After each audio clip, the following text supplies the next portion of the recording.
ഇന്ത്യയിലെ ഏതെങ്കിലും തെരുവിലെ കാഴ്ചയല്ല ഇത് മസ്കത്തിലെ നജ്ല. വിവിധ സംസ്ഥാനങ്ങളിൽ നിന്നെത്തിയ ഇന്ത്യക്കാരാണ് ഈ കോളനിയിൽ ഭൂരിപക്ഷം. ദേശഭാഷാ വ്യത്യാസവും ജാതിമത ഭേദവുമില്ലാതെയാണ് ഇവിടുത്തെ ആഘോഷങ്ങൾ. ഇത് ഞങ്ങളുടെ നജ്ല. ഇവിടെ 36 ഫാമിലിയാണുള്ളത്. 8 മലയാളി ഫാമിലീസും ഉണ്ട്. പക്ഷെ ഞങ്ങൾ എല്ലാ ആഘോഷങ്ങളും ഇവിടെ ആഘോഷിക്കും.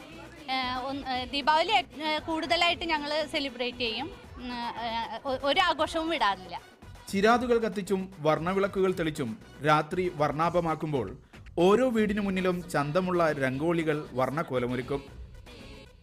പരസ്പരം മധുരം കൈമാറും. വീടിനകത്ത് ഒത്തുചേരലിന്റെ മേളം. We celebrate this festival more than we do it in India, and people from different backgrounds, different cultures, we all celebrate it like one big family here. ഉത്തരേന്ത്യക്കാരും ദക്ഷിണേന്ത്യക്കാരും ചേർന്ന് 2 ദിവസമാണ് ഇവിടെ ദീപാവലി ആഘോഷിക്കുക.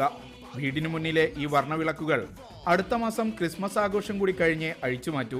ഒമാൻ എന്ന ഗൾഫ് രാജ്യം പുലർത്തുന്ന മതസൗഹാർദ്ദത്തിന്റെ ദീപപ്രഭ കൂടിയാണിത്.